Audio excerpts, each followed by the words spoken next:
in this statement it is given that promissory note is different from that of bill of exchange, where the amount is paid by the maker in case of former and by the acceptor in the later.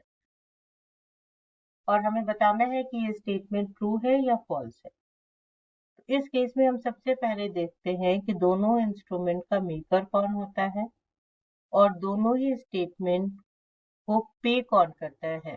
दोनों ही मतलब negotiable instrument को पे कौन करते हैं, यानी उसका pair कौन होता है। ठीक है, तो अगर हम प्रॉमिसरी नोट की बात करें तो प्रॉमिसरी नोट का मेकर होता है जो डेटर होता है, यानी जिसने पेमेंट करना होता है।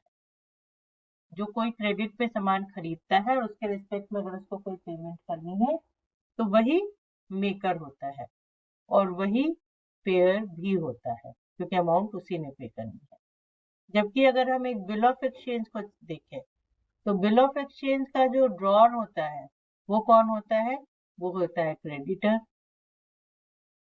और उसका पे करने वाला यानी पेयर एंड एक्सेप्टर कौन होता है, तो वो होता है जो डेटर होता है।